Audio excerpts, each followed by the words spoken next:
Hello, hello, hello, and welcome, Dota 2 fans. We are here today for more American qualifiers action for the Iesf World Championships, and you are joined by none other than Mr. Plate himself and myself, Malibu Jesus.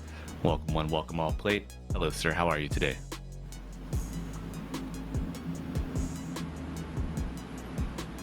Action here today with me. And you know what? There's not a whole lot else to really talk about because, in my opinion, the most important thing that you can do when you play a game of Dota is to come together. And what better than an Olympic level event to bring not just people together, but countries together as well. This is one of the highlights, I think, for Dota as a whole. Absolutely. You know, Dota 2 is a prideful game. I think it's that's evident. But how else can you refine that other than to join hands with your fellow countrymen and show what you got against some of your in-region rivals? And we have just that coming up today. We've got two great series that we're going to bring to you on air. And I think our first one is none other than Argentina versus Peru. Yeah. Is that correct? Yep, I believe that is correct. And Peru does seem to be one of those juggernauts in the region, Americas. They seem to have a lot of that highest level talent. I believe there was at least one Peruvian that was in TI. So I don't believe they're on this team, but you know, it is a hotbed of Dota for sure. Yeah, absolutely. Our Peruvian stack coming at you. Familiar names such as Dad, James, Adrian, Ganek, coached by or captained by Panda, I believe. Yeah. But so just to break down the format of this qualifier tournament, folks, we're going to take a look at our groups. So split into two groups. We'll be covering some action in Group B today, but Group A, we got Venezuela, Colombia, Panama, and Cuba. And over in Americas B, which we're going to see, today, we got Argentina, Chile, and Peru. Oh, and there are AB and BB as well. In Group AB, we have Ecuador, Canada, and GUA. That's Do Guatemala. me a favor. Guatemala, thank you. And then in America's BB, we've got Brazil, Bolivia, and Uruguay. And these groups are reflecting the current standings, I believe, with the records. We're still pretty early in our group play, of course. These are best of threes played in a round robin fashion, and the groups at the top, or the teams at the top of their groups, advance to the playoffs. Yeah, this should be a pretty exciting playoffs, all things considered. And you know, today, of course, we've got ourselves Peru versus Argentina is going to be the first series of the day, followed by Venezuela versus Cuba. Both, actually, I would say all four of these teams have something to prove here at this play-in, trying to get to those playoffs. Peru versus Argentina. Peru, as we spoke about before, a hotbed of that Dota 2 community, but it's post, TI. We're in a new year of Dota 2 in the professional cycle, and it's a really good time to start off strong for a team like Argentina to come up and really usurp the status quo, so to speak. Yeah, absolutely. And Argentina already starting with a hot hand, up 1-0 over their opponents of yesterday, Chile. So that Peru is going to be looking to claim the top of the groups to have an easier berth into the playoff stages, of course. But speaking about the post-TI, are you feeling the post-TI blues, Plate? No. Are you sad that a new champion's been crowned? No, why not?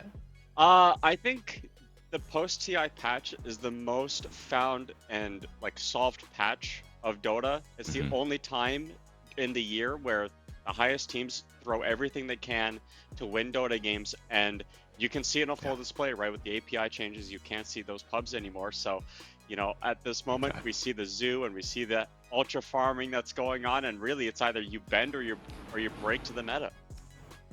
Yeah, we did see the rise of the Helm of the Dom. That was inevitable, I feel, at Dota in its current state. But Falcons tend to stray away from it as the finals kind of fleshed out. Have you noticed any of the teams here in IESF Americas, going back to the zoo? Yeah, the Helm Doms getting the summons. Yeah, the Beastmaster and the Lycan seem to be priority bans for a lot of teams here. I've seen a lot of the Helm Dom buyers get picked up. It's pretty unique, actually, seeing the Americas play this Helm Dom style. It's not really a region known for that kind of, pushing and pulling style. They're very team fight oriented, very tempo, very swarm all over the map, and kill your opponents so that you can leverage farm that way. So it's really interesting to see the dynamics that are going on there. Yeah, I think America's, strong laning. And then it's like, well, what comes after strong laning? I guess stronger laning and stronger map control. Yeah. Uh, evidenced by that. Surely a proclivity of prominence of heroes like the Shaker, the Sand King, popularized by Malrine in the mid lane. But yeah, a lot of wombo combo team fights. And, it's a good combination of this go shove play style with skirmishing team fights, a little bit of repositioning on top, Magnus Tiny poking out here and there. I think it's in a really comfortable spot right now, and I'm interested to see what kind of shakeups we're gonna experience in this this coming patch. Copium, of course. When is it gonna land? Blade, do you have any predictions? I think in a couple of weeks, I'd imagine. I think they're still ironing some stuff out. I think one of the biggest things the patch is actually going to change that nobody's talking about is stacking. We saw at TI that triangle stack was an incredibly effective thing that teams were doing. Kind of gives you a super advantage. You're an Earthshaker, and you have a blink at like 10 minutes or something. Your second Echo Slam is with a blink. Like, get me out of these games, man. Yeah, and those economical, features, maybe abuses, one would say, they really open up the game and kind of make the meta shifts possible. Like the Sand Kings or Shakers played from the mid role. Yeah, these are heroes that, like, I don't know, 6 months ago, like, you would see them experimented with in pubs, but not really locked down. Like, as like a first pick, first ban kind of go ahead green light. But yeah, I'm interested to see how the devs are gonna cook this one for sure. But yeah, I feel like the Sand King is a really big example of that one too. You mentioned that it was a bit of a cook a lot of the time, and even before this patch, like, it wasn't even played or seen. Period. People just did not respect it. But the epicenter damage increases in the Aghanim set there. People found out that a Daedalus with an Ags on a Sand King kind of deletes teams. I've done that a lot myself, right? In the position 1 role. Don't do that in your pubs. You're griefing your team. But, I'm a little bit curious to see what exactly is going to happen in this best of 3 series. Of course, it's going to be Peru versus Argentina. I don't think we're going to be seeing any cheese of the Sand King carry, but we could very well be seeing a Sand King in general. Yeah, I know that the mid laners we got James in the mid lane. He is very flexible, can get in there with his melee mid laners and really just play any of it. Yeah, and take a look at that roster. Well, that roster is going to comprise of Panda, James, Adrian, Genic, and Dad. A lot of these players have been very prominent in that tier 2, tier 3 scene before, even, playing in some of those qualifiers for tier 1 tournaments as well. We've seen some of them take a couple of wins here and there in those places as well against incredibly strong teams. Peru is looking like, again, one of those dominant teams in their respective groups. So it would be a little bit of a surprise to not see them actually make it to the playoffs. So I think, again, they're kind of the favorites for this group at this moment to get into the playoffs and overcome their opponents here. Their opponents, of course, being Argentina, Valencia, Shifu, Hermit, Adashijke, and Iroha. So hopefully they'll be poised and ready. I think when you're going up against a team that is a little bit more favored, you have a couple of ways of approaching. You either play your own game and you just expect that your opponents won't deal with that style per se, or you can pull out some cheese, and cheese does work sometimes. Yes. Yeah, I know South America, not a region necessarily known for its cheese, but had some good cheese in Brazil during my tenure there. So, maybe we'll see it come out today. Unfortunately, not covering any of our Brazil team's matches here on stream, but I think these teams are gonna cook just fine for us today. As long as the cook includes some dulce de leche, that stuff is really good. Yeah, absolutely. After a long weekend with the family, I ate pretty well. I gotta lay off the dulce de leche for sure. Yeah. Especially with a lot of Dota ahead of us. I know I'm not gonna be moving around enough to balance that out, but and I'm excited to see what these teams are gonna cook up in our draft today. And waiting on just I think one more player here in our lobby. We still have about 5 minutes to go until game time, so any predictions today, Plate? Do you think? I know we were talking about the games yesterday. We saw one stretch out to 60 minutes, and the rest were between 30 to 40. Not really too many draft differentials. Mostly just teams, kind of having a more veteran skill base and just being able to win these games methodically. We saw heavy favorites at TI stretch these games out until they had a sure shot, a surefire like chance at the throne to go high ground and win.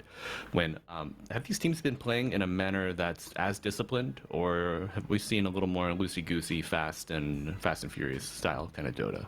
I think it's been very team fight oriented. This is one of those Okay. regions that they love their 5-on-5 team fights. Even in one of the games yesterday, we saw a team that had an advantage. They had the Roshan. They started going up the enemy high ground, and that fight turned into a 10-on-10 team fight in front of the enemy base for basically what felt like no reason. But they were just that committed to the team fight. They were all in, both teams going in. The buyback buttons were being pressed. It was the team without the Roshan that held on, though, and I believe eventually they even took that game, which was a bit surprising. But yeah, if you're a little bit easy on the stomach there, you might want to prepare yourself a little bit, because these teams do go all out in those team fights. Yeah, it's going to be an action-packed series for sure, and we got two of them today. Oh, it's just what better way to end the weekend and slide right into a new week. And we got matches today. We got matches tomorrow. Man, we are. It's an embarrassment of riches over here on the American qualifiers. Now, and it's a shame too that we can't even watch all the games. There's so many games happening at the same time. We can only get so many, so we're trying to give you guys the best, the best series possible. But I mean, there are going to be games and moments in other series that we'll not even see, and they're going to be just as amazing too. Yeah, absolutely. Hopefully, we catch all of the fan favorites, but I know there'll be some folks wishing to catch their own games. But you know what? Maybe if you wanna see your favorite team, your national team covered, let us know in chat. Let us know on socials. Give us some feedback. Vouch for your squad. Support your players, and maybe you can turn the tide and get your friends on stream. It never hurts. Like what's this saying? The squeaky wheel gets the grease. Right? That's true. That's very true. I've never heard that before, but that does hit the nail on the nose. Oh, and I was thinking back to like the chefs and meta. Do you remember when Slardar mid was trying to be popularized and it first came onto the scene? South America was a region that tried to really hammer it home, popularize it. Do you think that the Sand King, the Earthshaker are just further derivations of this? I think there's always been a hole for that mid role where you need that tanky team fighting mid laner, that melee, where your offlaner necessarily doesn't fill that role. And I think the Slardar mid, right when the facets and the innates came out, you saw, oh, well, my Slardar now just gets regen for being in the river, and the role that needs the regen the most for effective trading is the mid. So people put it mid. It turned out that it was okay. It wasn't amazing, but it wasn't terrible. I had good, bad matchups. But I think the difference is with the Earthshakers and the Sand Kings, Primal, for example, it doesn't matter if you have a bad matchup. You just go farm anyway. Slaughter can't do that, so there's a little bit more differentiation there. But ultimately, yeah, I think this is one of those regions that loves to push the envelope and experiment. And I definitely think there's some strats that have happened in Americas that other regions have just straight up copied. Yeah. I think, as you mentioned, you said a Primal, right? Yeah. Yep. And I think Primal could also be that big stack buster kind of mid laner. Trample with a pulverize on top of it. You just smoke yourself first. You can do that all uninterrupted or unaccosted by the creeps. They won't aggro. Yeah. We're cooking. I remember We're cooking. a long time ago there was axe wyvern as stack takers, and you could hold and brace the axe and he would still spin. So you just like omega stack your triangle with as much as possible, and then your axe would have blink blade mail BKB at 15 minutes, and it was like impossible to deal with. So I think there's always been this sort of hint of really good stack takers being incredibly meta, and I think this is kind of the patch where people are going, okay, well, does the carry or does the mid laner pick even matter if I can just make stacks? Does the lane even matter at this point, right? I think there's a lot of questions right now that the patch has kind of asked us, and we've got our answers. Yeah, it's just how can we further split and break the game at this point, you know? What will break the game more, like gold experience, lane tower pressure, a dance between the two?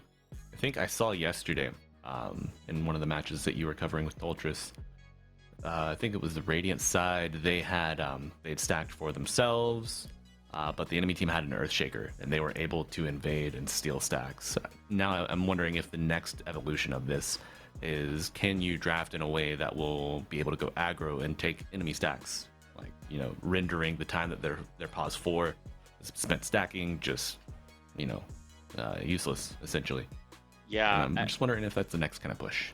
I do also wonder if that's kind of the next evolution, right? Because the meta typically, even if it's solved, quote unquote, still evolves beyond a point. It's just that right now, this is what we think is the strongest version of Dota possible. The Earthshaker did take the stack in that game, however, it did still lose.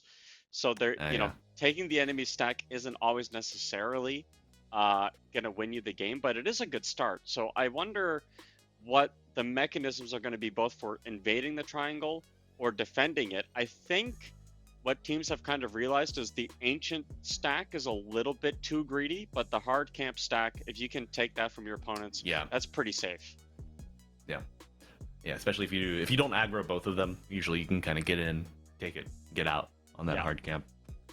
Not always unscathed, but you know, well off enough. Yeah, especially if you're playing a hero like a Puck or a Quap, you just go in, like, you can Sonic Wave it, for example. I've seen people do that many times. It's just, or a Puck, Orb, whatever, right? You can do that from a distance, doesn't really matter. It's pretty easy to take that stack, considering it's on the edge, right? Closest to the river, you can just go in and take it to yourself, so that's not too bad. Yeah, absolutely. And we do have a full lobby. We are finalizing our players here. It does look we'll solidify that player information here after some confirmation from our admin and our production staff. And just want to go ahead and shout out our production staff for the day, the folks behind the scenes make this show happen. And I know that just a little bit of background, we didn't do a super full introduction for myself and Plate, but Plate, this stretch is your first broadcast where you are being handed production, right? You don't have to do the laborious tasks of, you know, camera work, running the OBS, switching the scenes, a little peek behind the curtain here. But folks, if you're out there watching, production makes it all happen, and the show is infinitely better for their efforts. So give your producers, give your folks behind the scenes some credit, and a couple dubs in the chat for them. Yeah, I think people seem to underestimate the amount of burden that production actually has on their shoulders, right?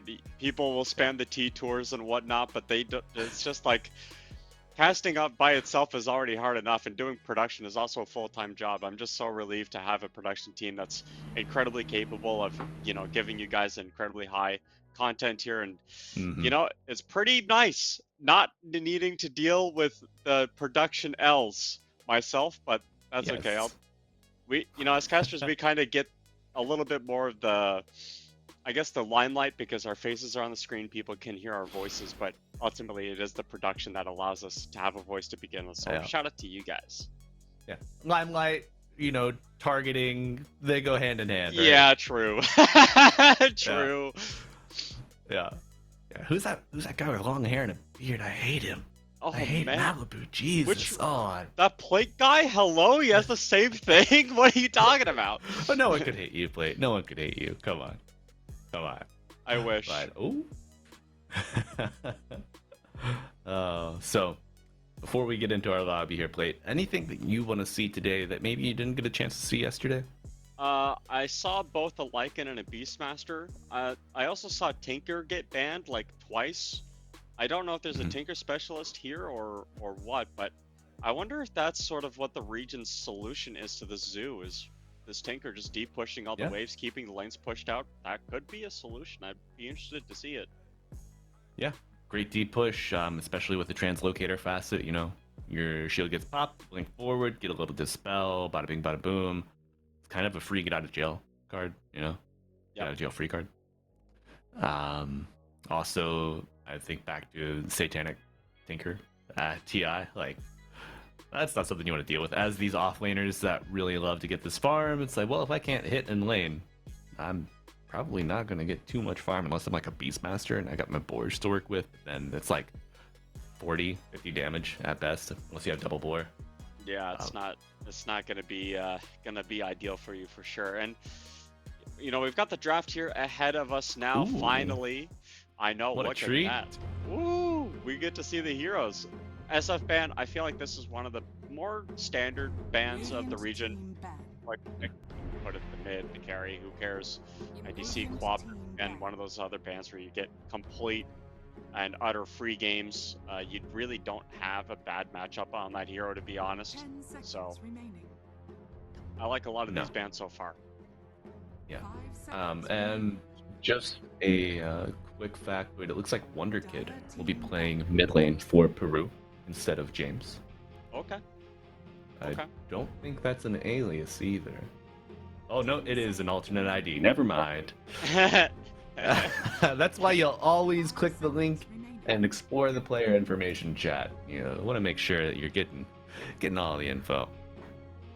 But yeah, first wave of bans coming out nice and quick for us. Nothing really out of the ordinary here. Peru not wanting to go against. There it is. Yeah. You gotta go Shaker, right? I feel like that's an obligation to go Shaker in this position. I don't think you can really spin it either way.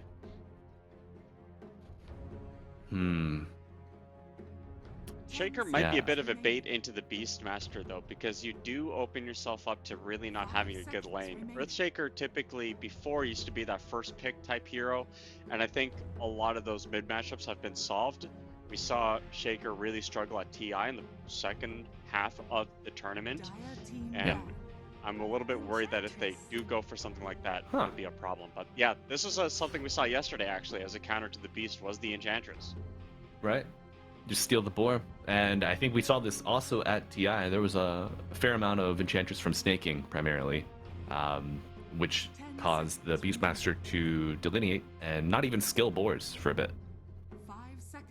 Yeah, that is definitely not what you want to be doing on the Beastmaster. I mean, the Wild Axes are a decent enough item. There's basically Fury Swipes on an ability. Every time you throw your axes, the next one deals more damage. So, that used to be a build for a while, magic damage Beastmaster, Kaya walking at people and then like 2 or 3 shotting them with axes, but hasn't really evolved past that point. I think we've seen people just go back to the Helm of the Overlord, considering how good Helmadon is, period.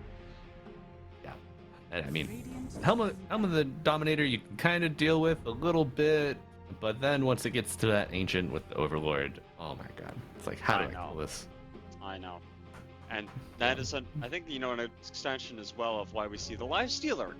Fun fact, I think we could see one this game. You get the Gore Storm, eat an Ancient Creep, and then invade the enemy carry and kill them. That does work, believe me, I've done it before, and they do rage quit. So take that one into your pubs and torture, terrorize any, any Helm Dom enjoyer, any Helm of the Overlord enjoyer. But we do see a beefy tricore of strength heroes banned out from the side of Argentina. No Mars, no Shaker, and no Sand King. I think the Mars ban is mostly because the Snapfire is still in the pool, and I think in this patch you can't allow a team to get both. It's just too much damage, too much control. Snapfire is one of those heroes that's been on the uppity up, and I think we could still see that pick alongside the Beastmaster specifically. You can cookie one of the boars in. Oh, they have to take it instead. Peru are gonna go double down on that. Yeah. Now, a hero that offers similar control in my eyes as a substitute to the Mars. Do you think we could see a Peru Magnus? 10 seconds remaining. Lanes well with the Enchantress. You get the cookie forward for an easy skewer back. 5 seconds remaining. Yeah, I think the problem with Mag is that Dire team typically Mag is that abduction type hero, right? You don't want to play around RP necessarily. You just want to yoink people back into your base, but we haven't really seen that work. I think heroes are too tanky for that kind of style of play right now. Auras are coming in. You have a Clockwork now that can hook shot, the find Clockwork. Snapfire. Yeah, Clockwork certainly gums that up. Yeah. Yep. But now, I'm thinking. You thinking Hood 4, Clock 5? I think you could go either way, to be honest. I wouldn't be upset at the Hoodwink 4, but the Clock does deal with the Enchantress creep pretty well with the Battery Assault. If they want to do that instead. I don't know, it's up to them, to be honest. Maybe you don't want to put the double melee lane into the Enchantress, but... Ooh, wow, that's a new one. I was never That's guessed a way that. to deal with the beast. Yeah. Yeah. You could even run this as a Kunkka 1.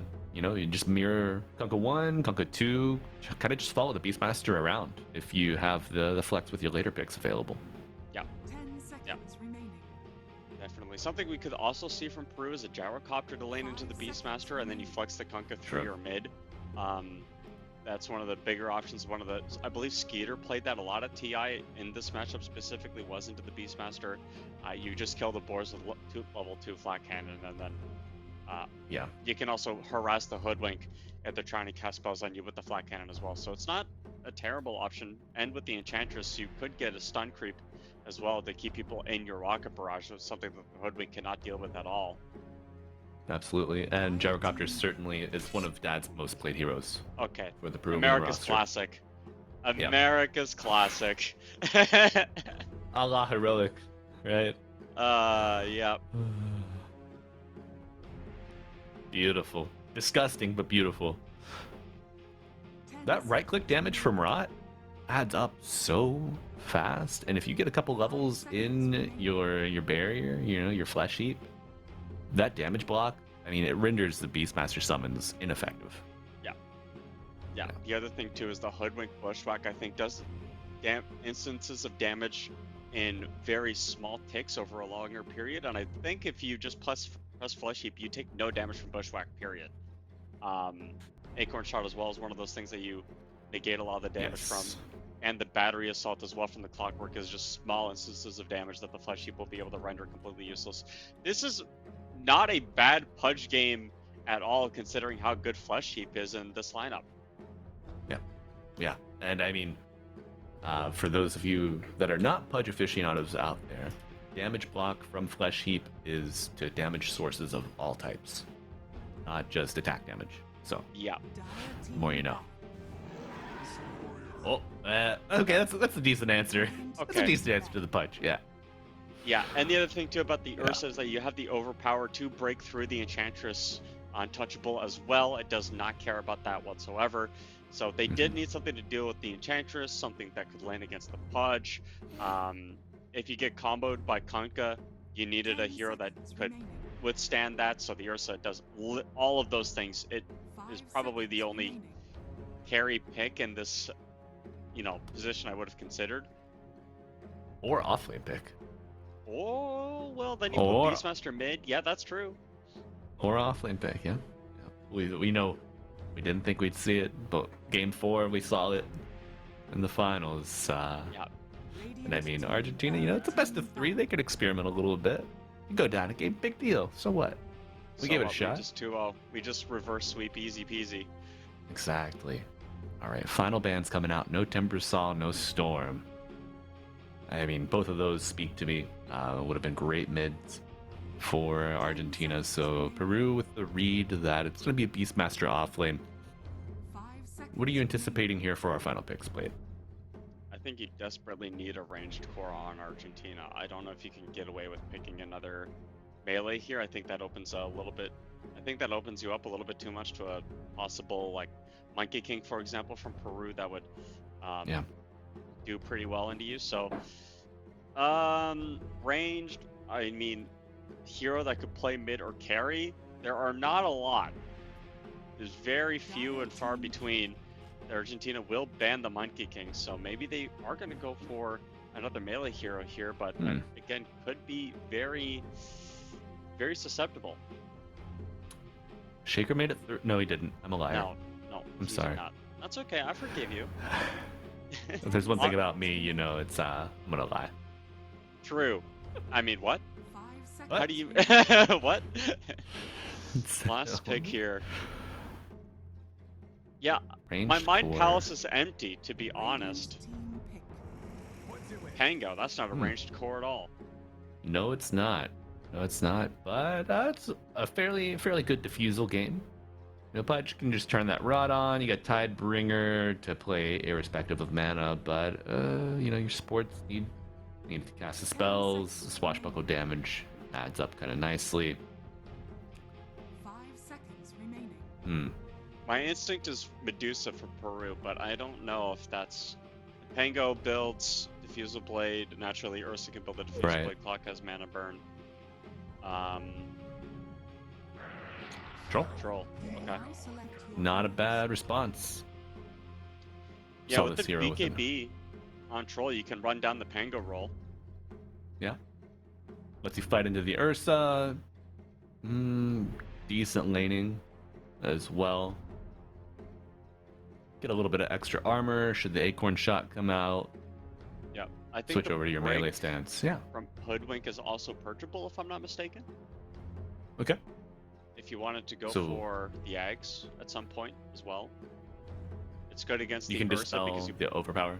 Exactly. And I believe Pango Alright. Shield is also dispellable, if I'm not It also is. mistaken. So there's Yeah. a lot of stuff here. And the Hoodwink Scurry. Get rid of that too. Yeah. There's a lot of Once you get stuff level here. 10, once you get level 10, you can get 3 charges though, so it's not as punishing.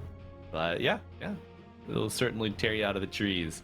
But let's take a look at the rest of the lineup here. We've got Panda on the 5 Enchantress, Adrian on the 4 Snapfire. Ooh, excuse me. And it's going to be Gnek on the 3 Pudge, Wonder Kid on the mid Kunkka, Dad on the 1 Troll. And as far as Argentina, what are we cooking with here, Blade? Got Hermit? I think we got Hermit 3. That's going to be a... I would imagine that's a Hoodwink 4 on Gato. Runaway playing that 5 clock. Valencia on the carry. Ursa. And then you have yourself the mid Pango. Oh, can't wait. Can't wait to get this one underway. You know, I feel like we've been waiting for so long, building up to this. You got any predictions of like our timings that we're looking at? What are our strategies? You know, we leaned so heavily into the stack taking, and now I'm just looking at this and I'm like, no, this is just gonna be run at you, Dota. I think. Hey, Kisses can take stacks. Don't get it twisted. The Snapfire could if they wanted to. You're right. Get an early Kaya, turn into a core. Let's go. But in terms of timings, I think it really comes down to this Pudge for this Okay. Radiant side here. If Gena can get off to a good start and go 10-0, then you're looking at an incredibly strong start. If he goes 0-10, it's probably game over. I'm not gonna lie. It does feel pretty polarizing. All right. So it's all on Peru here to make this Pudge work in Game 1 of our Iesf America's Qualifiers. We're here in Day 2, Group B. And you've got Mr. Plate, myself, Malibu Jesus, to bring you the action. Welcome one, welcome all. Plate, are we going to see a Bounty Rune First Blood? Call it The now. battle No. begins. Absolutely No. not. All right. Nope, not even close. As much as I would love to, but no, I think all eyes on Genic and additionally all eyes on Dad. I mean, this is your last pick, Troll Warlord. He gets the carry-on carry matchup, the carry-on game matchup, and this is what he wants to go for, so I'm pretty excited to see how this pans out, to be honest. Mm-hmm.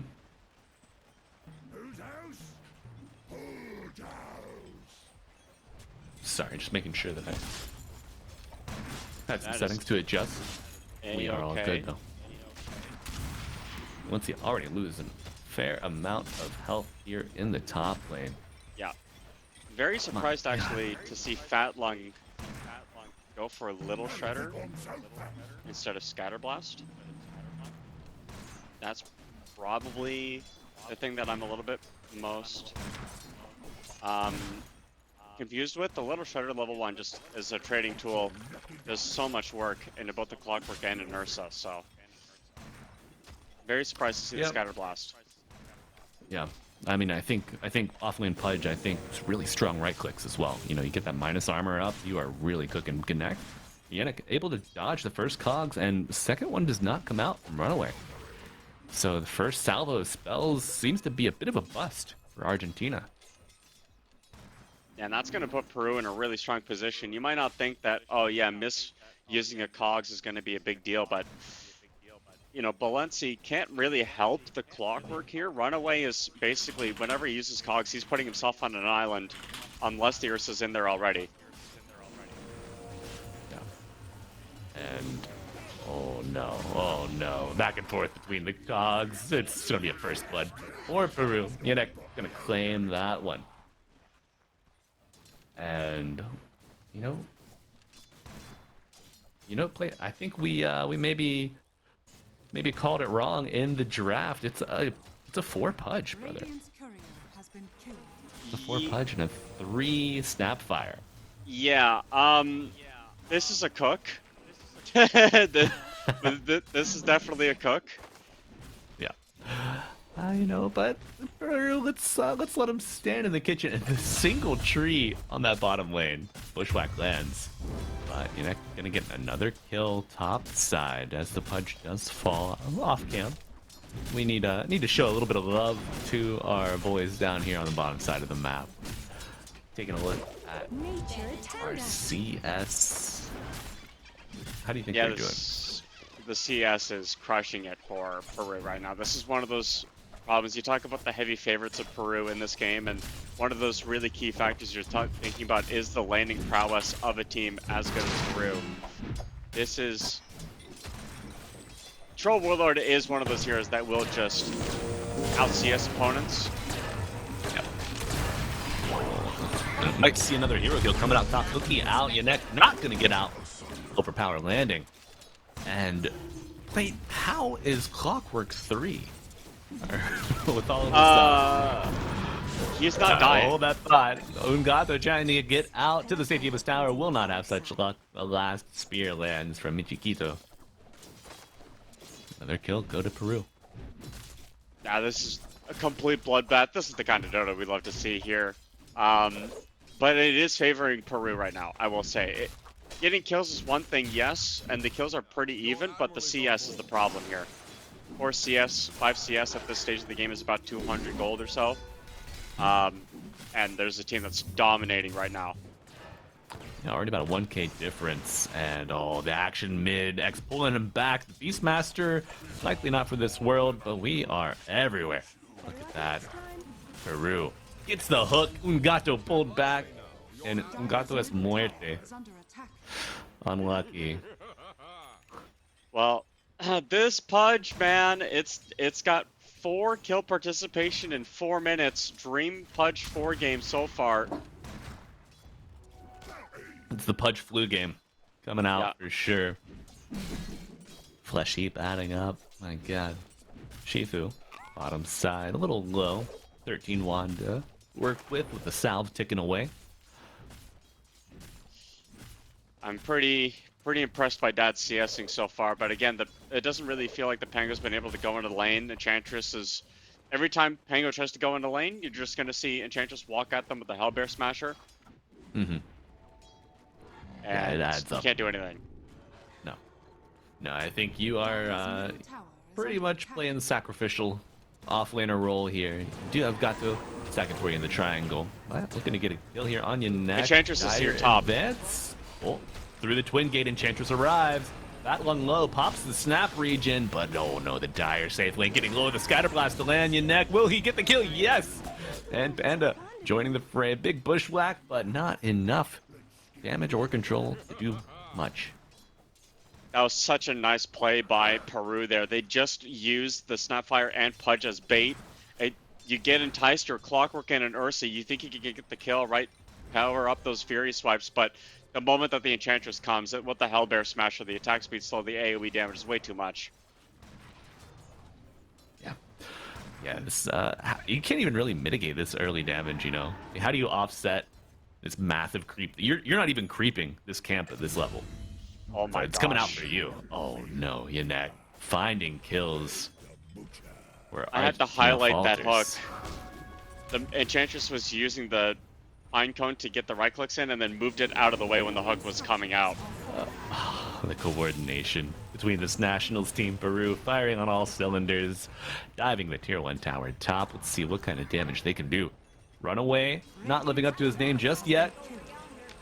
Whoa, the War Raider, alright, on his tail with the neck, and that's gonna be a dead Clockwork. 7 flesh heap stacks before 7 minutes.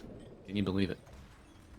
1 flesh heap per minute is what we call FHPM.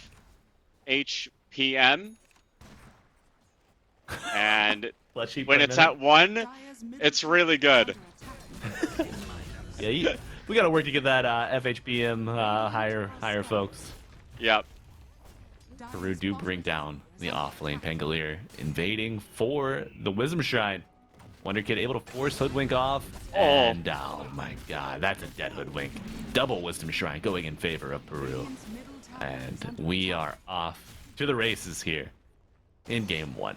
5k lead essentially mounted up here for Peru. Can Argentina stop bleeding? Well, they're just... No, a big roar under the tower, but Dad will have the battle chance to work with. Bit of a reset. Shifu fishing, but just for CS. Dad was not even in danger of dying there. He got roared and whatever, but he still has that battle trance ready to go. It's not even close to pressuring his life here. No. Dire's top tower is under attack. Oh no. God does level 2. This is mode despair. Enchantress just picking off the big creeps in your stack as well. And bringing the summons mid. The little skeleton damage buff. Tanking the tower. Torrent to land. Hermit on the back foot. But a bushwhack to control the Kunkka with the hook to get him out of danger. Yanek, Savior, and Demon. It just depends on which side of this game you're on. I think if you're Argentina, you have to get the Band-Aid, get the first aid kit out, stop the bleeding. Leave Peru alone. You need levels on your subs, man. Hoodwink level 2 at 8 minutes is pure despair mode. Yeah. Much has despair more mode flesh. engaged. Much has more flesh heaps than you have levels. Yeah, problematic to say the least. As the boat lands and all aboard as Shifu trying to get out, will use the Rolling Thunder. Looks like he has Thunderbolt, so he's a little fast. Is that correct? Does he have Thunderbolt? Yeah, he does have Thunderbolt. Yep, that is Yeah. pretty unique. Yeah, I feel like double jump is the way to go, but maybe just reading that Enchantress can remove that shield. So it's like, why am I going to invest in that? You know? Yeah, yeah, and I think maybe the way they want to play these fights is burst, right? You don't want these long drawn out fights against things like the Pudge, who can use that effective HP to his advantage. You want to burst down the troll. Exactly. You just want to burst them down. So I do see the Thunderbolt being an option here. Certainly. You also need to run away from the battle trance as well with the BKB. That's another. There's just it's despair for Argentina right now. Absolutely. You framed it quite well. As we look at the frame of this game, Peru singing to the tune of an 8,000 gold lead, just shy of 10 minutes. Wonder Kid misses with the torrent, but not worse for wear by any means. Now, if you're Argentina, you do have heroes and abilities to play around. You just have to get there, right? The Hoodwink ulti does do a lot of damage. You have the hook shot for initiations. Follow up, right? Just get... Oh, Hermit is not going Helmadom. Uh-oh. Uh-oh. Uh-oh. Uh-oh. This is a bad game. This is not a good game for Argentina here. Yeah. It is a nice catch-up mechanism, but we will see if any catch-up can be had here, or if it's just going to be squirrel mustard being made. Yeah, Gato under his own tier 2 tower. What can you do? If you're going to bleed out, maybe just offering up your hoodwink as a sacrificial lamb. I think that might be the best course of action. I'm honestly really surprised that Wonder Kid went for a blade mail, considering Argentina deals no damage. Yeah, so there's there's no no damage damage to to- reflect. It's like, okay, man. You know, he's just practicing his methods for maybe a more competitive game. However, run away, pushing him away from your neck. Wonder Kid, is he able to get in there? No, the kisses land. Fatal flaw for Ursa. That's Balenci off the map for 20. If I'm Argentina, Radiant's I'm bottom tower is under asking attack. Hermit, can you send Boars to cut the waves, and then we're gonna farm Peru's jungle, because you've lost a tier 2 tower before Roshan at 12 minutes. Middle tower You have is no under map attack. anymore, so you have to use your opponents. Yeah, we might just see them make Dire's that middle move to tower use the is opponent's under map. You know, Argentina with a 3-person smoke. Beastmaster is included in this trio with the roar available. Maybe the most likely to get a kill, but now at a 12k deficit with Roshan being threatened, Dire's middle tower is under unlikely. Battle Fury and the Treads finished on Troll Warlord already. Then the Roshan. They want to go for this. Off cam, yeah. No hook shot. They hear the battle trance, but the big bushwhack pulling all three in. Rolling Thunder coming into the Clockwork Cogs, and it is a disaster. Roar coming out, controlling the troll, but he's still... Okay, no mana. He's walking out. Yanek arriving with the blink on the scene. Gets the hook shot in. One dead per side. Argentina finally punching up in the weight class, but Balenci arriving down low. They do bring down the Pango. Yanek with the double, looking to make it a triple. The troll falls. Hermit gets a kill buyback from the hoodwink, TPing into the outpost. Oh, big blast from the Kunkka, bringing him down. Balenci trying to get the creep, but his greed will be his undoing. The gunblade of Wonder Kid finds its mark. Unfortunately, that fight happens. Like, the fight is good. It's a really nice fight to play, but the problem is, it's 13 minutes and your subs still don't have level 10. So you go in, you take this engagement, but they can just only Level 10? walk around. Wait, they don't have level 6! No, they don't. They, like, look at the clock. He's like one creep away. There he goes. He finally has it. There he does. But you couldn't Yep. hookshot into the pit. You don't have a rocket flare to get vision on the pit either. And then when you do commit your roll and your roar, they're not on the same target. So you're just splitting all this damage. It's not effective, and you lose the fight pretty convincingly. Yeah. You know, I do like the gumption, you know, the initiative that Argentina shows. Unfortunately, it's not enough. Hermit falling under the tier 2. But, you know, the willingness to try to make a play even when the deck is stacked against you speaks to the morale, maybe the motion of this team.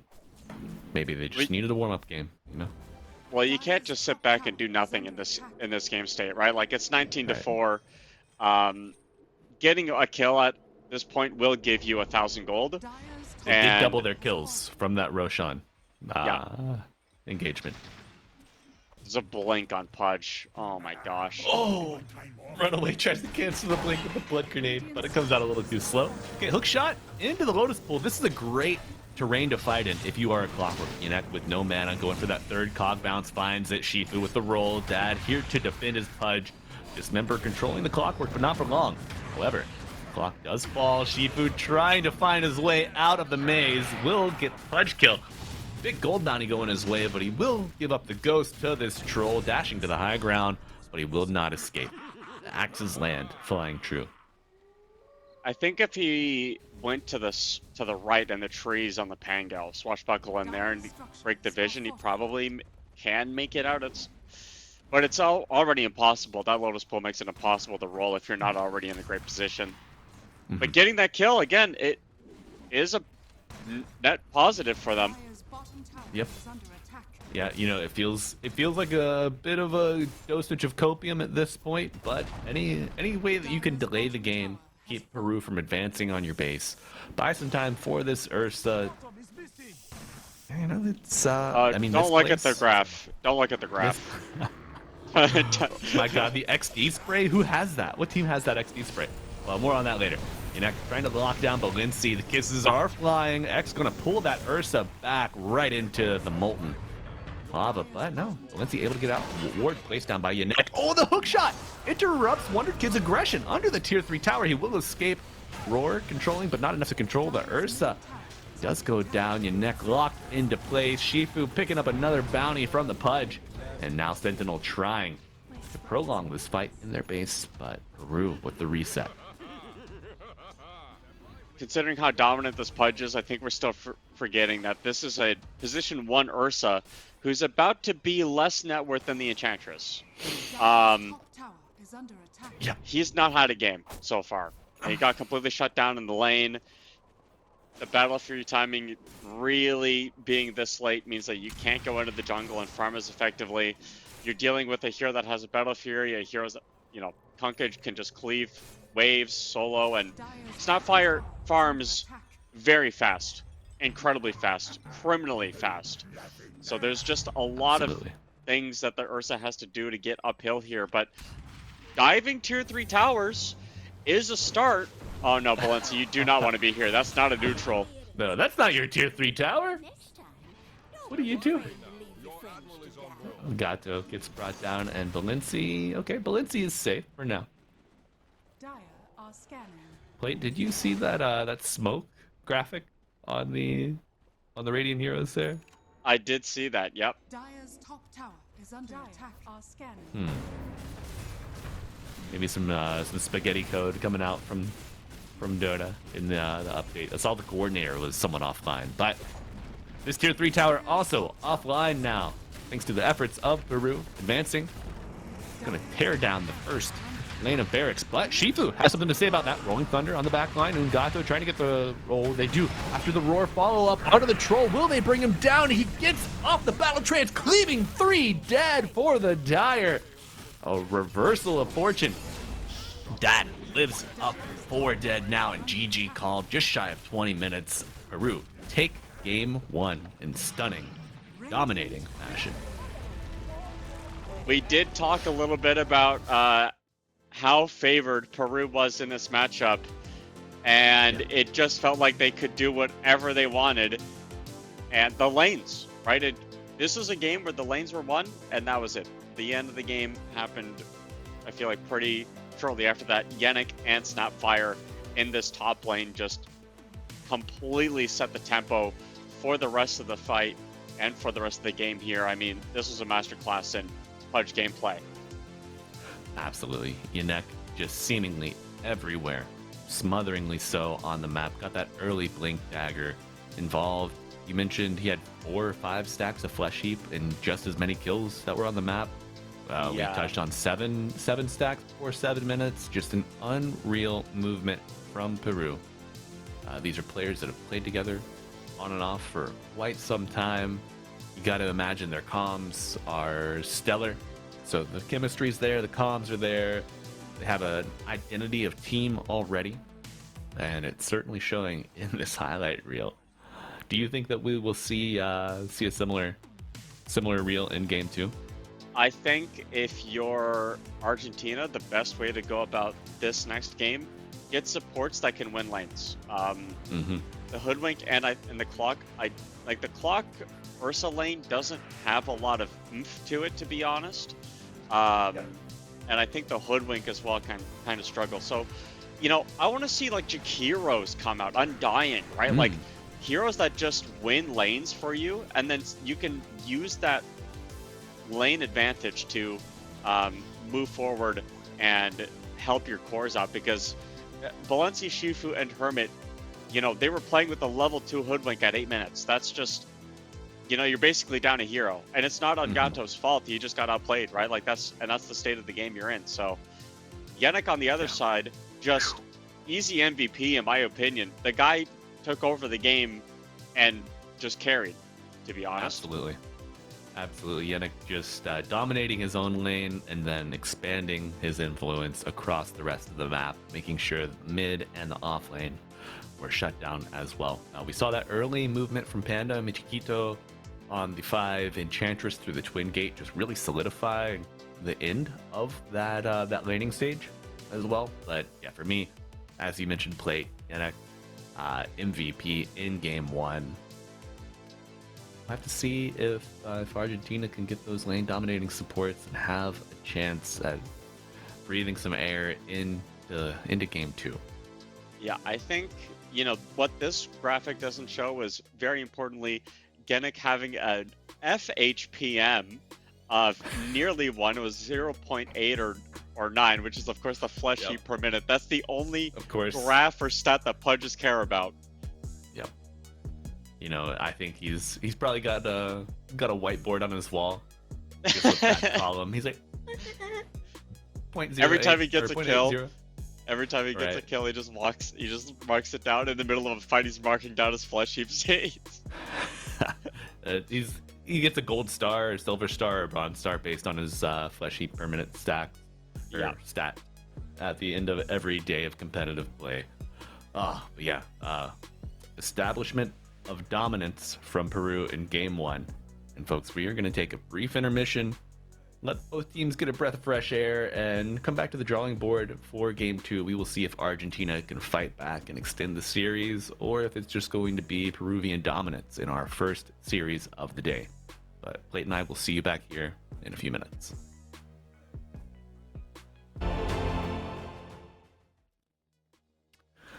Hello, and welcome back, America's Dota 2 fans! We are here for game 2 of Argentina versus Peru. And you're trapped with myself, Malibu Jesus, and blessed by Mr. Plate and his presence here today. Hello, Plate. What do you want to see here in game 2? I want to see Argentina have supports that aren't level 2 at 8 minutes. That's what I want to see. I want to see Argentina, hopefully... I know. I feel it in your face too. I want to see you're right. maybe do some wacky lane stuff, man. Like rotate, start a tri lane. Just start tri laning at minute 1, kill the enemy core, and then leave. Right? Like we've seen teams do this in the past, especially in the enemy offlane where the wave is so far pushed up. Just kill them and then go back and act like nothing ever happened. Right? It works. Yep. Yeah, it's simple. Especially if you can get them to TP to lane after like an extended skirmish on a bounty rune. You kill them twice, or kill them after the TP, and they have to walk back, and all of a sudden this core's left without a support for about a full minute and a half. Be a great way to start the game if you're Argentina, but I don't know if Peru's gonna let them get that easy of a start. Yeah, the CSing was a big problem.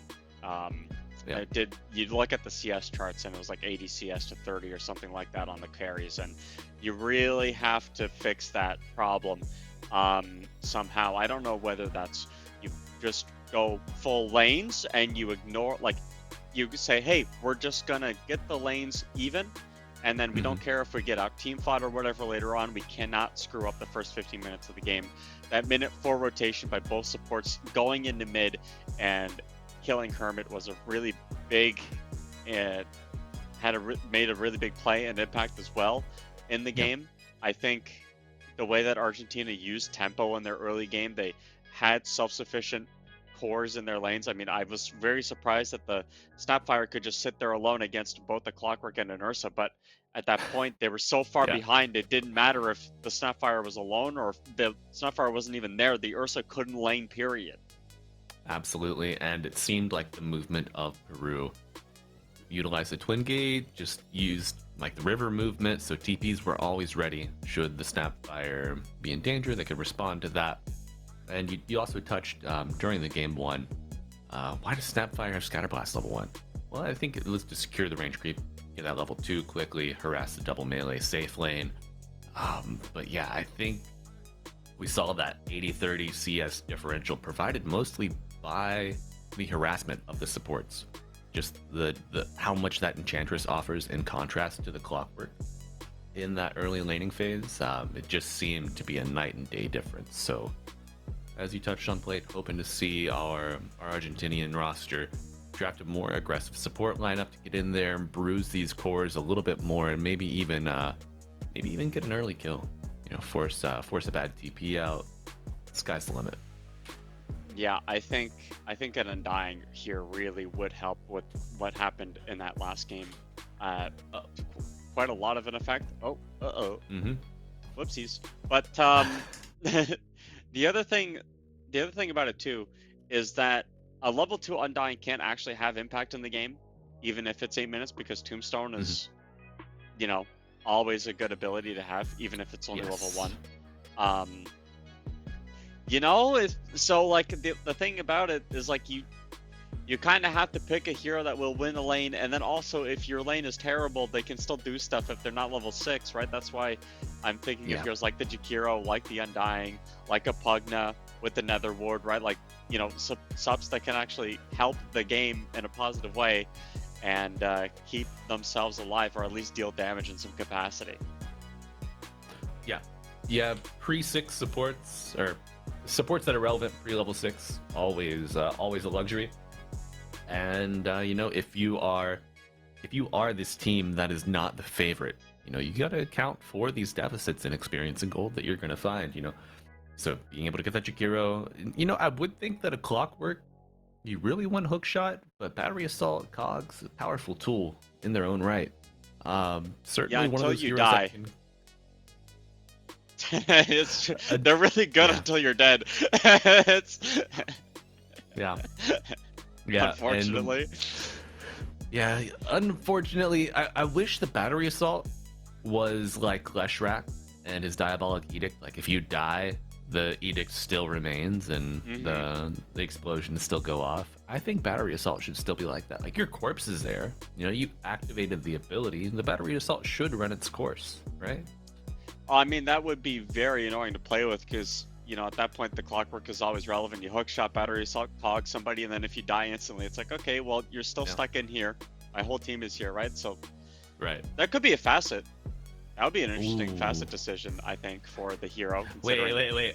Are you saying that Chainmail isn't a good facet selection? What? No, it's not like I've ever done position 1 Clockwork and I've eaten 8 chainmails before and lost. What? No, I've never done that. Don't look at my Clockwork recent games. All right, you're in deep trouble. Even how much is the percentage? Let's see. I actually don't know, but I've genuinely never done it. I was doing a bit, but okay. I know people that have done it on my team, and haven't won a game with it yet. So, well, let's see. Chainmail's to gain +4 armor, and then his innate armor power, a damage increase of 0.25% per point of armor. So every chainmail, you are getting 1% extra damage that you consume. Yeah. So a Divine Regalia is what, 20% extra damage? So in order to, you need to eat 1T chainmails in order to get the same thing a Divine Regalia gives you? That's like, how much gold? 55 times. Yeah. Whoa, the chainmail is 550, right? Yeah. Oh my god. It's too much. Like, is that 10,000 gold? No, that has, yeah, it must be like 12,000 or something gold, right? Yeah. Yeah, I don't know.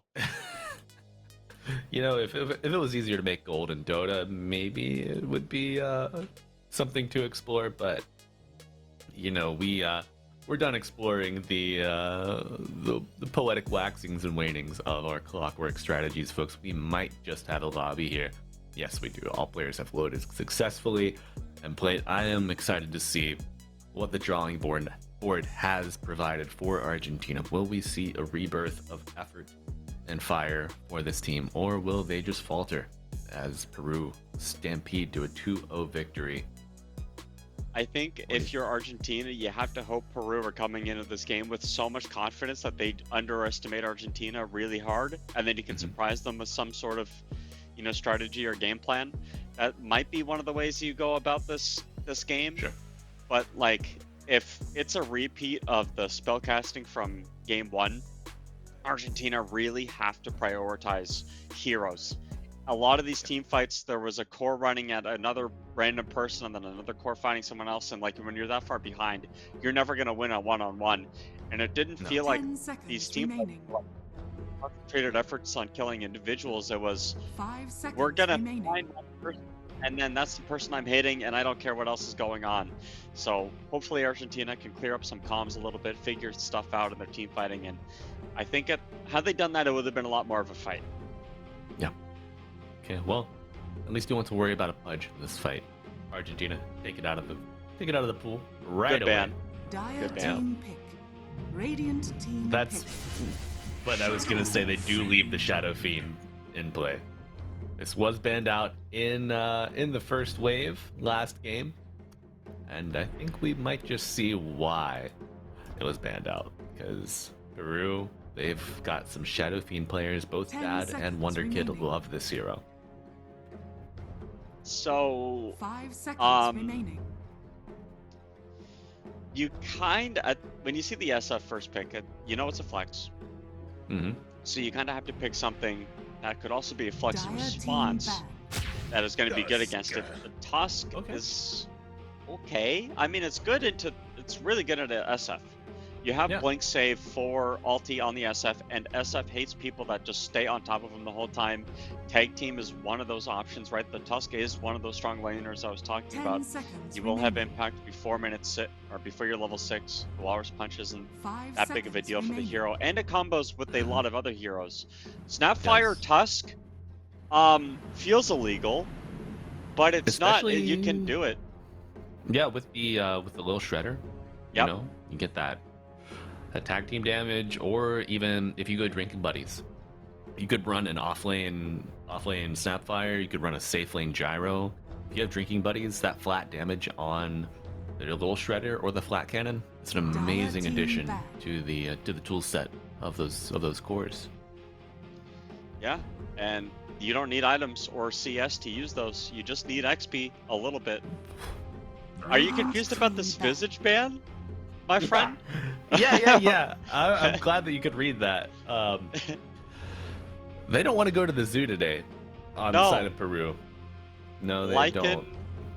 Visage Centaur, who has bought Helmdom recently, and the Beastmaster, 10 and the Marcy, seconds who also remaining. buys Helmdom, also Mm-hmm. banned out. Like, there's what, 5 5 seconds Helmdom remaining. heroes, maybe 4, because the Visage is not necessarily one of those types of heroes, but I have seen it. Yeah, Peru want to play teamfight. They don't want to play the Zoo strat.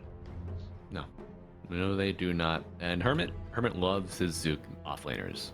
Like this is a pos 3 player that can play any of the Zoo Masters, the Beast Masters. You know, Beastmaster's too broad of Radiant team a title to be a specific hero name, in my opinion. Maybe. Oh, Also, no you shake could for argue no king. Enigma is a bit too broad of a name for a hero. So a lot of Right, these there- heroes are enigmas there are many of enigmas. other things. Exactly. Yeah. 10 seconds I'm glad that we're on the remaining. same page here, plate. But Well, hopefully we can be on the 5 page of seconds Argentina remaining. into this pick, because I'm still hoping that they pick some strong laners here. That's my go-to right now. Just solve the lanes, man. Worry you about just the go rest of the gyro? game later. do you just snatch up the gyro here and worry about the problems? Like, if I take a gyro here, I might be worried about Peru morphling. Maybe? Yeah, I don't think you want to give a Morphling gyrocopter. I mean, you could. And then just say, hey, we're gonna use picks later on, but they're Okay. gonna go for the Snapfire instead, so Nice. I make Yeah, that decision now. no offlane Snapfire for Peru this time. However, Argentina might exact their revenge with that. With 10 that The seconds combo Mars breaker. is also still in the pool, so Peru are 5 soft seconds remaining. forced to pick the Mars. Mars Shadow Fiend is dastardly when it comes to It team is. fights. Dire team It pick. is. Okay, but gonna be the Bruiser. Big Ogre Magi coming down. Good lane combination here. Bloodlust that SF and get him pumping that right click damage. I think this You is think- a steal pick because if Argentina don't get 10 level 6 seconds on the remaining. supports, getting level 5 is the same thing. So Ogre with the 5 learning seconds curve remaining. could get I to like that the way you think. 5 Wait, sooner. So I like the think way you think. you know this could be a yoink pick. What do you think about a? Are we gonna see an offlane ogre? Good. Just Good. I we think saw- it's terrible Team into pick. Snapfire, but we could. Alchemist. Oh no. Yeah. Oh no. Oh yes. Oh yes. You're gonna see Alk 5, SF1, minus armor supremacy coming out here. I played. Okay, 10 I'm not a good seconds player. remaining. Just full You're disclosure. decent. No, you're pretty good. 5 I'm seconds okay. I'm remaining. passable. But we played into an Alk 5 Luna 1, and Glaives plus Acid Spray is devastating. I can't imagine what Glaives plus or Acid Spray plus his SF is going to be doing with Radiant Bloodlust on top of team all that. Yeah. Okay. I do like the Abaddon. This Yeah. gives you a purge for whatever lane you go into. The Ogre Magi hates purges, and so does the Alchemist. If you Yep. don't stun the Abaddon, then your stun is going to be useless. Dire SF team pick. also doesn't like Templar trying to assassin. go into heroes that can survive that ultimate burst combo that you have. I don't know why Argentina haven't picked the Mars, to be honest. This is a little bit sus in my opinion, but I guess they wanted the Templar Assassin. They wanted to give Balenci or Shifu that 10 hero that seconds can just remaining. take over the game, get Mhm. an item timing, has decent 5 lane seconds pressure as well remaining. with the side blades. You don't care about the lane too much. But Peru do have options of dealing with this Templar Assassin, right? We're talking about that minus armor, we're talking about the stuns, the slows. Got some nice Tough. damage over time. Yeah. As well. Dire team ban. Ooh. Oh. I love a Dark Seer. I love a good Dark Seer coming out to play. Now, Plate, are you team Radiant Auras or team back. team Blink Ags for Mr. Dark Seer? Against the Templar Assassin Abaddon, I'm Team Blink Eggs, for sure. Yeah. I think the way that Peru played last game, they want to go for that tempo. They don't necessarily want to take those big team fights. They just want to keep getting pickoffs around the map. 10 Blink Eggs seconds is a lot better remaining. for that. You can go for auras. Pipe is good into 5 Snapfire, seconds and remaining. I guess the Shiva's Guard is okay into the rest of the lineup. But to be honest with you, you make illusions of Templar Assassin, you make illusions of Abaddon, you're feeling pretty good about your situation. Radiant team ban. Yeah, Ishkafel gonna have a good game here. Dark Seer's real name. You know that? What is it, sorry? Ishkafel. Ishkafel. Yes. Yep. Kafel. 10 It's seconds Kafel. remaining. I might have the pronunciation wrong, but you know if you 5 seconds pronounce something remaining. wrong, that just means you know how to read, right? You're trying to read it, and that's an honorable pursuit in its own. Okay. Yep. Absolutely. Yep. Yep. Sure thing, man. Whatever you say. Thank you. Thank you. For this. Let's get a little more light in here. It's starting to get dark. Oh. Last Stunband, picks. Emberband. Last picks for Peru. They still have this flex option. They have multiple flex options. You could run an Alk carry. You could run SF mid. You could run Darkseer mid. 10 I've seen seconds sometimes with remaining. off-lane Alchemist or position 4 Alchemist 3 Ogre 5 mid. seconds Like remaining. Peru have like 8 different laning strategies right now that they can go with, but they don't have last pick. So this last pick for their team either has to be something that keeps the flex open or doesn't give away too many flexes. So you might be thinking of like if you pick a support here, you're kind of giving it away. If you pick a mid here, you're kind of giving it Dire away. Team pick. Radiant team pick. And the puck, take the lash. Okay. So it is going to be the Support carry Alch. Shadow Fiend. Support Alchemist. Yeah. Or I mean, I've seen 4 Lesh. I think 4 Lesh can really tear up a TA, or the support that's in the Yep. side lane. 10 seconds Hmm. remaining. Natural Yule Scepter Builder 2, you're going to need at least one of those against the Abaddon. 5 seconds Yep. remaining. Whew. I'm seeing it now. Yule's Scepter, Ogre Magi. 4 heroes spinning in the air. It's beautiful. Oh, it's beautiful. Also, really good channel against the Snapfire. Yep. 100%. Yeah. Final pick coming out here for Argentina. What will deliver them the dub? Hope. No Queen Hope. of Pain. I don't know if you can run this TA mid, but you can't run it off lane or in the safe lane against the Darkseer, so good luck, I guess. They're gonna put it mid. Gonna put it mid. Hope for the best. Put the Sven in the safe lane. Sven's a hero that can kind of do well into the Darkseer. You know, doesn't really care too much. Cleave down the Ion Shell. Yeah. All right. I think the other thing about the Sven too is that you wanted the Warcry for to counter the minus armor of the SF and the Alk. Yep. Yep. It's gonna be Ogre 5. Yannick on the Alk 4. Ooh man, I'm excited. Now this is a hero that can stack both camps of the triangle. Yep.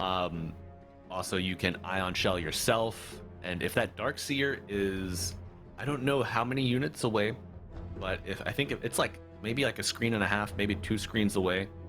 If the Darkseer is over that distance, you can stand Ion Shell next to a creep camp and it won't aggro on you. So this is a duo, or this is a hero that can take stacks without really any problem. You just need a support to go volunteer for you. And I think Yannick might be happy to take that role. Yeah, I don't think Peru are going to be taking stacks this game, though. To be honest, Malibu, it doesn't feel like their playstyle. It feels like their playstyle is we're going to put Ion Shell and Ogre Magi and run the support at you, and he's going to kill you unless you over-rotate people to kill him. But it's an Ogre Magi, and by the time it takes for you to kill him, we're going to have 8 people coming your way anyway, so good luck. That's right. That's right, and now, I think maybe the biggest question of the day, are we going to see Axolotl Ogre? Does Panda have the cosmetic? Well, I think people are going to be able to see for themselves if he does or not. Ah, I know. I can't wait. That's maybe my favorite new cosmetic out of the batch. The double-headed Fishman Ogre is an abomination and an affront to God. It is my sleep paralysis demon, but I love the little axolotl guy so much. Oh my God. I've seen something in chat, but you'll see it here soon as we get into Game 2. Welcome one, welcome all if you are just tuning in. This is Game 2 of Peru versus Argentina in the Iesf Americas Qualifiers. You've got Master Plate joining me, Malibu Jesus, on the mic today, and we are so happy you are spending your Sunday afternoon with us. And I know that Argentina are happy for another chance to take down Peru is here Genic doing? in Game 2. Oh, dude, Genic bought an Urn at level 1. He wants to deny himself so he gets a charge. Oh my God. But it's going to be a reversal, and he's going to get a charge for sure. However, that's going to be a kill going the way of Argentina. They get first blood and the first laugh. Dude, what a heads-up play. And I would assume, he's using the seed money. Yeah. Right? That's probably the facet that he took to get that urn. Yeah, that's what he was going for. Menos ciento de hora, Yannick. So, this is such a sick play from Genic to go get the Urn level 1. It's enough gold, and then you deny yourself for an Urn charge. I've never seen that before. That's so sick. You know, Plate, we sung the praises of our production staff, and I was so hyped to get that split screen on the bounties. And then I heard the punches landing, and I'm like, wait a second. Why is someone getting hit by a Roshan? Roshan right now? Oh my God. But yeah. I thought that was a mistake at first. I was like, did he just accidentally go too far? No, but you know, you try to put a great product out, and the players have a totally different idea of how they want it to go. Yeah. Right, Yannick, bottom lane with the Urn charge in hand, cooks up the concoction. Runaway wrapping around, and we see the 3-person move on the bottom lane as Plate suggested. Beautiful shards, and Yannick will die. will die, I said, a second time. Valencia, however, a little worse for wear. We'll have to tango up, but Peru down to 2-0. A little lead of 500 gold here for Argentina. Will they keep? No. Okay, Grandma going top side. Tusk joining. Yeah, so this top side, yeah. This top lane here, the Abaddon landing into the Ogre Magi SF is okay for the Abaddon. The harassment tools that an Ogre would use are Ignite, and you don't care about Ignite at all as the Abaddon. Nice shield on the range creep. Very cool. Hermit. Yeah, Hermit the gamer. Yeah. Yeah, he's playing game for sure. That's how that works. That's how that works.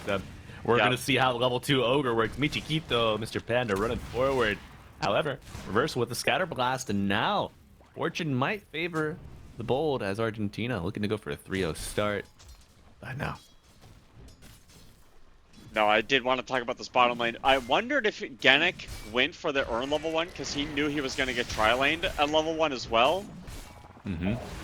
Well, we are going to see how this attempt comes out. Nice surge as Darkseer. Maybe gets away from danger, but we'll never know. Okay, nope, he will never know. He lived up. Looking at the top health bar, yeah. But looking at the CS plate, this was a focal point of our discussion in Game 1. Seems to be a bit more balanced now here in Game 2. Dad 11-5, Sven 11-3.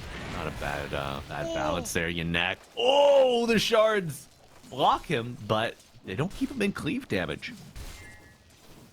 Peru playing on a dagger's edge in the bottom lane.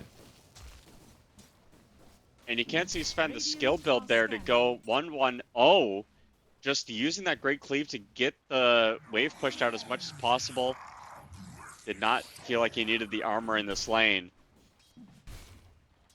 Yeah. Interesting. Playing into the Alchemist, I mean, all of his spells are physical. You know, you'd love to have a little bit of extra armor, but maybe just the pressure onto a dual melee lane is more valuable. It is 5 armor level on level 1 Warcry. It feels super value. Right.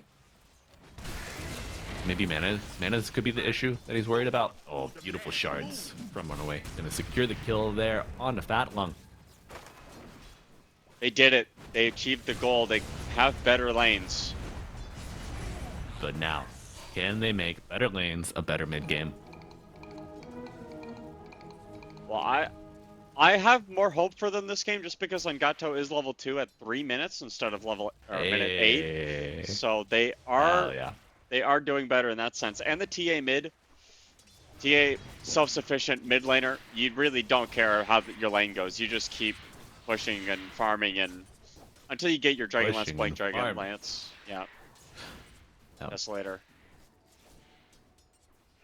Yeah, a couple itemization paths open based on like the tempo of the game. I think you can get an early blink if you need. Dragon Testo, of course, the gold standard, allowing you to farm and participate around objectives.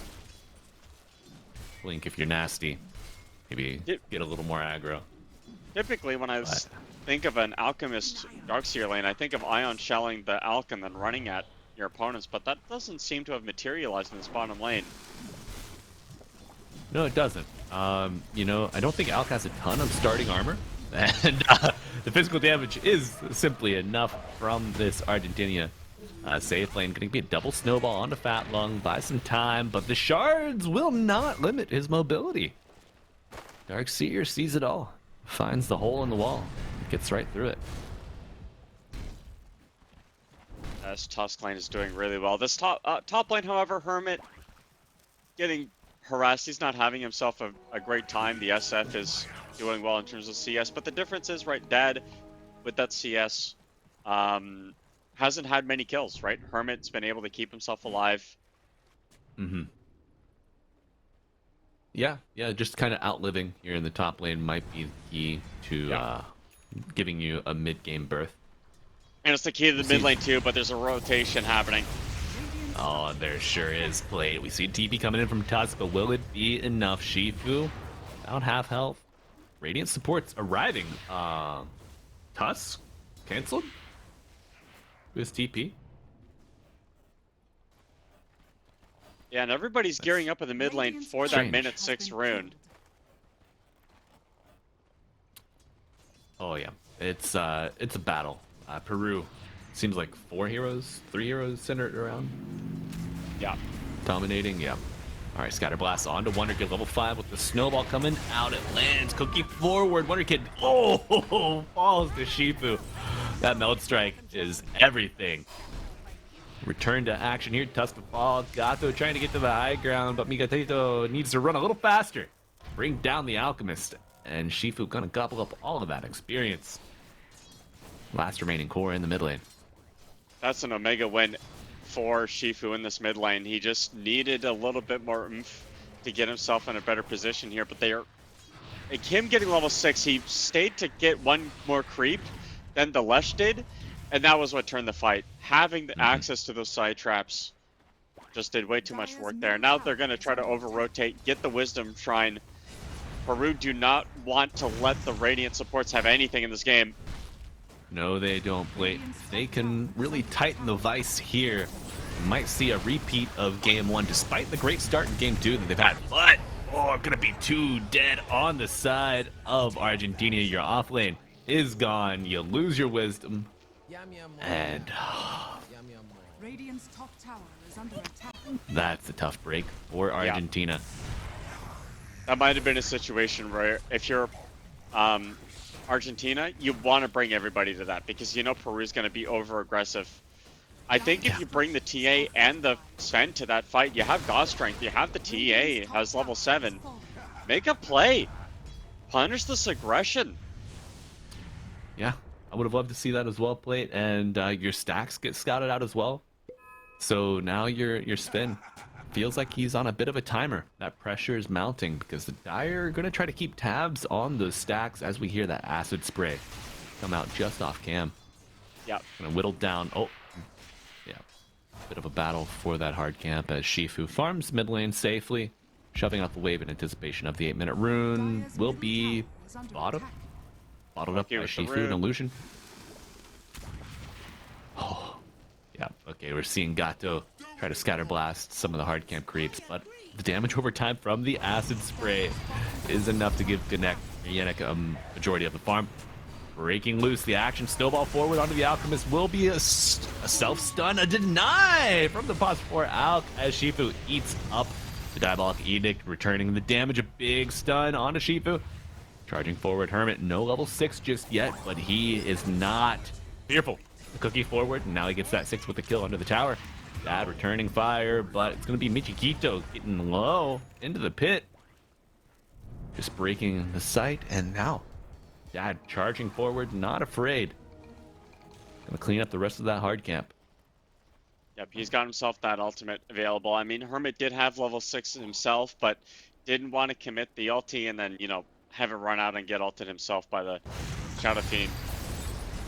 Oh no! Fire Blast multicast with the damage after. You're speeding this SF now. Peru. Got 1.4k lead. Valencia looking to cut that down, taking the stack, but game slowly getting out of hand.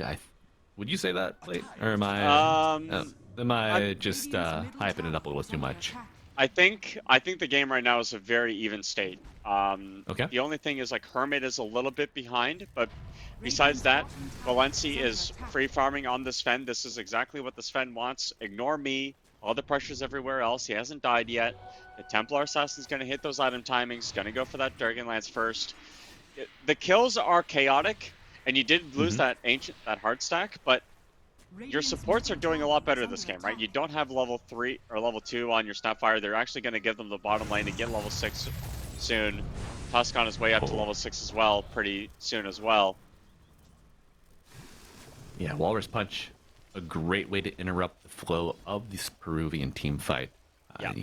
Would love to get it online anytime soon, but unfortunately Runaway only about halfway to level 6. Do you think that's why his name is Runaway less than 6?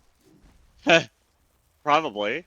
I'd imagine that's a good reason to have a name like that. But ooh, nice shard, but it doesn't seal off the staircase completely. Yannick on the back, but trying to run away from Shifu. Oh, will the snowball? Yes, he dodges it. Oh my god, what a play from Runaway. However, Wonder Kid arriving.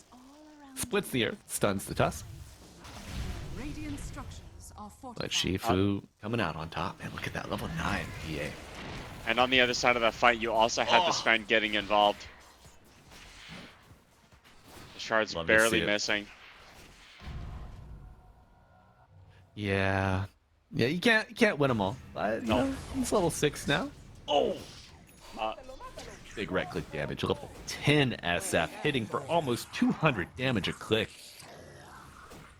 Hermit greeted a little bit because he spent the point that you normally save for borrowed time, but he was like really close to getting that point back anyway, and then Right. just died.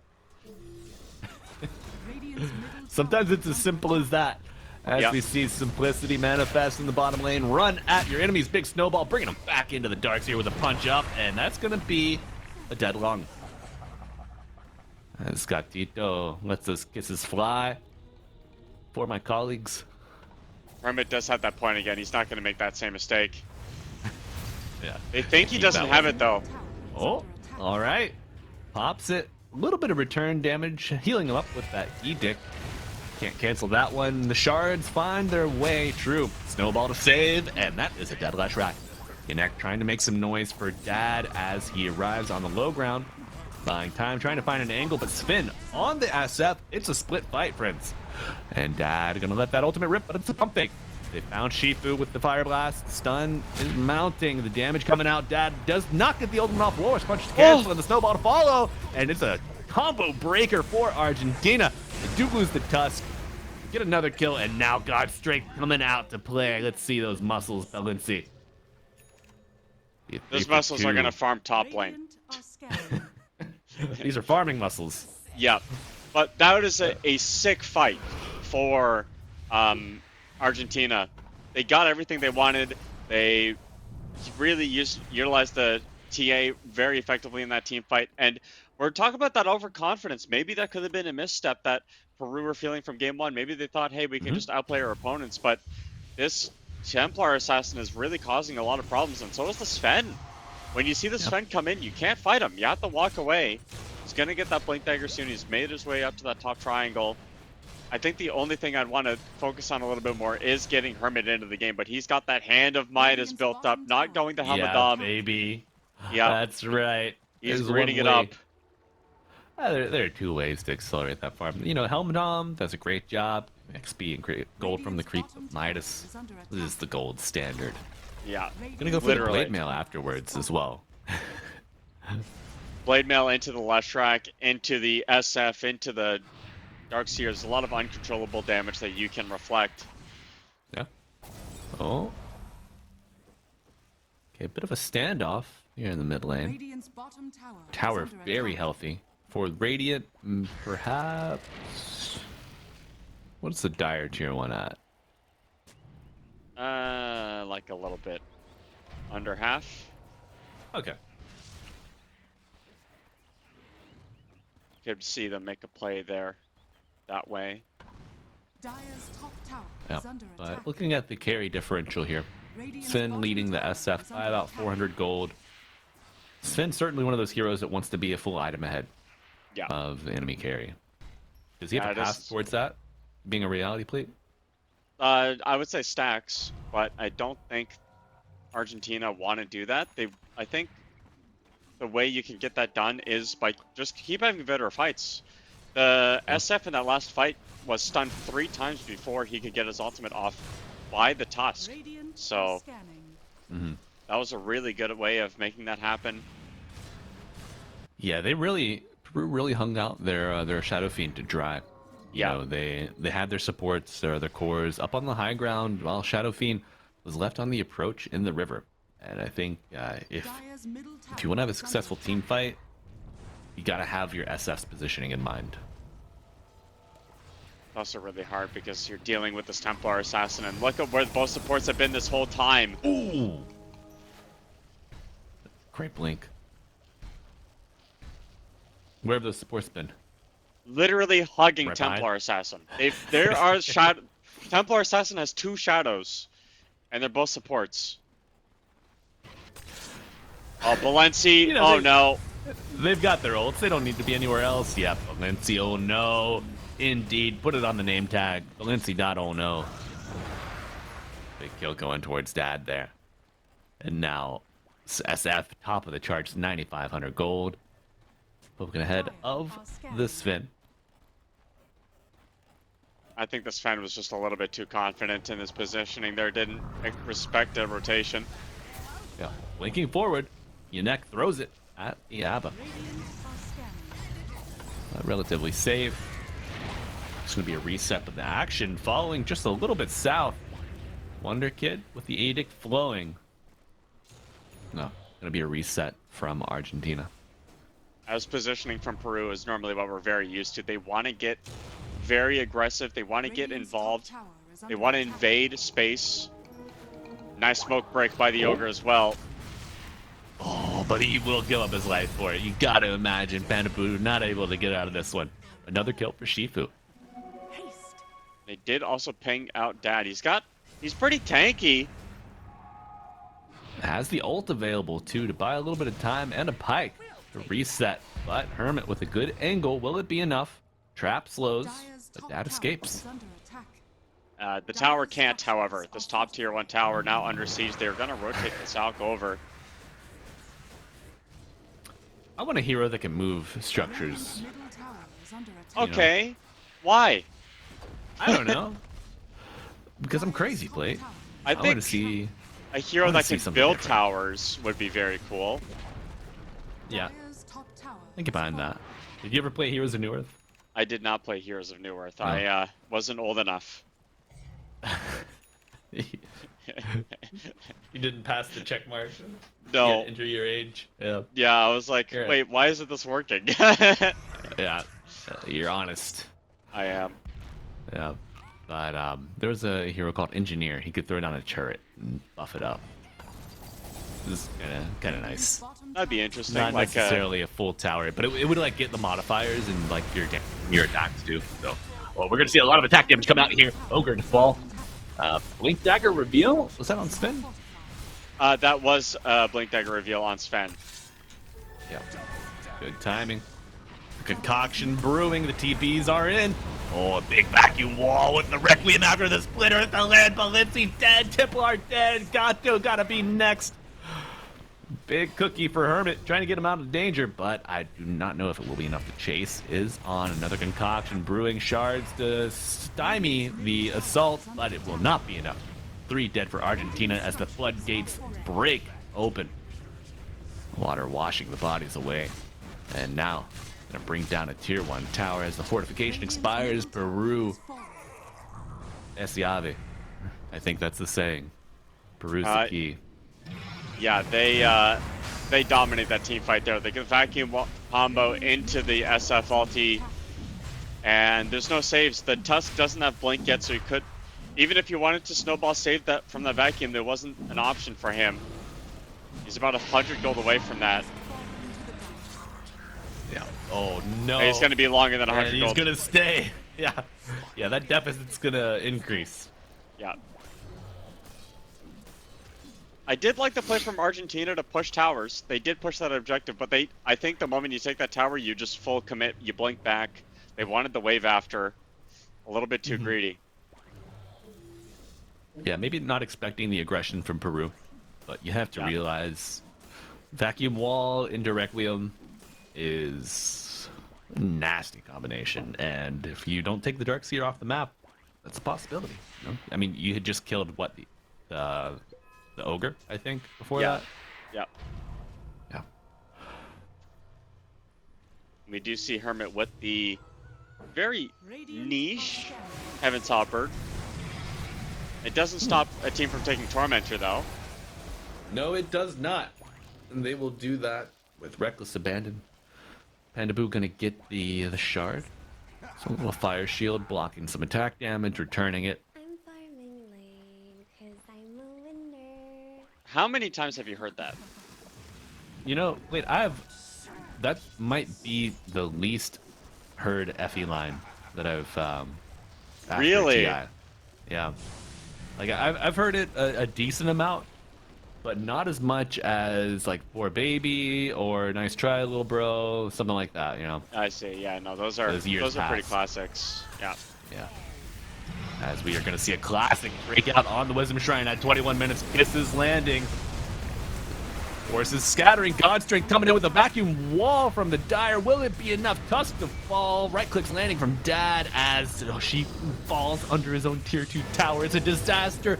Radiant on the back foot, healing up with the borrowed time. Hermit trying to get to the safety of his own base as the Peru barking like dogs at the gate saying, come on, give us another bite. You have to stop this vacuum, man. This vacuum is doing way too much work, and this Sven, I think, baited the team a little bit. He initiated in with the God Strength. He's like, I'm going, and so everybody else goes in, and then Radiant's top tower. he realizes, God, wait a second. Oh, this is terrible. And he manages to blink out because of the Abaddon shield. He didn't take enough damage for the shield to wear out, so he was able to blink out of the, get out of dodge, but holy smokes was his team worse for wear because of it. Yeah, the Spin making that call before his BKB's online. Ultimately, a bait Radiant's middle for tower is under Argentina. attack. Yep. Yeah, at And the moment the now- kisses came down too, they just ran, they beelined for the Snapfire. Mm-hmm. Yeah, it's like, wait, Radiant's Should- middle tower should I run is away? No, I'm actually gonna run towards the source and just interrupt. Yeah. Uh-oh. Action doesn't stop, friends. Shifu found again. Yanek getting quite low, but the TA will be the first to fall. And the chase might be on. Blinking forward, Yanek. Will we see another? Oh my god, Wonder Kid with the shield rune under the tier 3 going forward. Run away, trying to get the Walrus Punch, but he will not be so fortunate. 2 dead for Argentina as Dad begins the task of dismantling this tier 3 tower. Radiant's top tower Argentina is did under put up a attack. much better fight at the, first 15 minutes of this game, but now it's starting to become into, Peru excellence here. Radiant's top tower That's It right. just felt like one fight at like 18 minutes, and then ever since then it's just fallen apart. Argentina haven't been able to get any foot in the door right now. No, as Peru just looking to kick the door wide open. Radiant's top barracks has And I mean, they're asking Argentina questions. The question is, how are you going to kill Stardafiend? What are you going to do to stop this high ground push right now? Where's your team fight? Do you have BKBs yet? Like, what's going on right now for Argentina? And the answer is no, we don't have any yet, and good luck. What is San Marcos? Who's quién es San Marcos? Is it a Peruvian figurehead? We need a cultural lesson here from chat. Please fill us in. Oh no, Yanek goes forward. Level 14 Alchemist looking for blood. Snowball dragging the Tusk out, but he will go down. And you gotta think it's just an inevitability here. Sven on the map farms up his BKB. A Desolator purchased on Shadow Fiend. Looking to put the coup de grace to Argentine lineup. Radiant's middle tower is under attack. Poor son, Yeah. not his own. You have one last team fight left if you're Argentina right now, and that is just to all-in Dad. And I don't know if they're going to be able to get that kill, to be honest. Are scanning. Maybe with the BKB on Sven. If you can kind of draw your attention to that. And we're going to see it. Walrus Punch with the BKB spin. Right clicks are getting up. But the Hurricane back out of danger. You're going to get the right clicks healing up from the attack damage. He brings out 2, but they do bring down the Shadow Fiend. Balenci does fall. A buyback on Shifu, and the final fight is underway. Cookie out of danger immediately, but he does fall. Right clicks landing, and now Shifu in the middle of all of these illusions will fall. They killed the boss. A salute for that, but ultimately Argentina calls GG. Just shy of 25 minutes here into game 2, and Peru sweep the series, winning in convincing fashion. Yeah, this is the kind of Peru that you would have expected in this series. And Argentina, obviously game 1, a bit of a mismatch. I don't think they really respected the Peru lanes, but in game 2, we're seeing a lot of this, this level 1 team fight, right? They get the kill on Organic trying to find that earn charge, and then this bottom lane really did wonders for them. Obviously enabling the Tusk to make rotations elsewhere around the map in that middle lane as well. but it didn't feel like a lot of these fights, you know, transpired into anything tangible. And we're going to be seeing a fight later on at that middle tier 1 Dire Tower where things don't go their way. This Wisdom Shrine, I think, is really telling of the future of the game, where you lose 3 people and then you lose the Wisdom Shrine. Can't really afford to keep giving those up. However, Argentina punched back here. You know, they get the SF after he's isolated in the team fight. You lose a little bit more, but your TA kind of gets big off of these kills. But this is the fight that you were alluding to earlier, Plate, at the tier 1 tower, where you just lose too much after killing that ogre. Yeah. Yeah, that vacuum. You lose the team fight. Oh my god. It's just a bloodbath. It doesn't stop from this point on. It just keeps on going, and it's these vacuums, man. Like, you're gonna see even here too. They pop the Snapfire ulti, instant run at the snap, and then the vacuum to follow onto 4.